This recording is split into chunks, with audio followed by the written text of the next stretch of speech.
Yun. Ang mga ayaw, mga iiwasan dapat kung kayo ay magkarwash ng engine.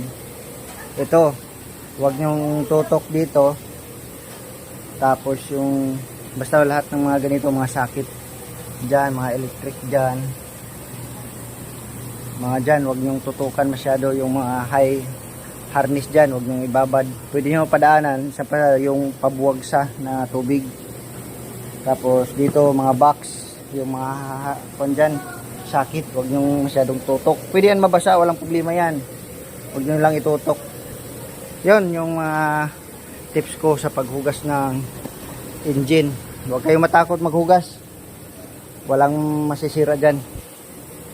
Yun lang, at sana maging kon kayo. Maalaga sa sasakyan nyo. Hindi to karupal ha. Konto. Yan yung maganda talaga sa sasakyan. Hugasan rin minsan. Ayan ito, matulis yung kuan. Huwag nyo i-kuan. Ganun lang, parang nakabuwagsa. Yan. Ito yan dyan. Ito. Lalo na dito. Masyadong marumi dito.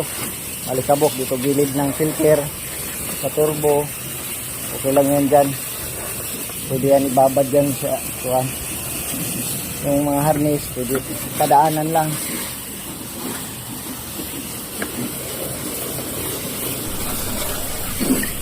Yan. Okay na.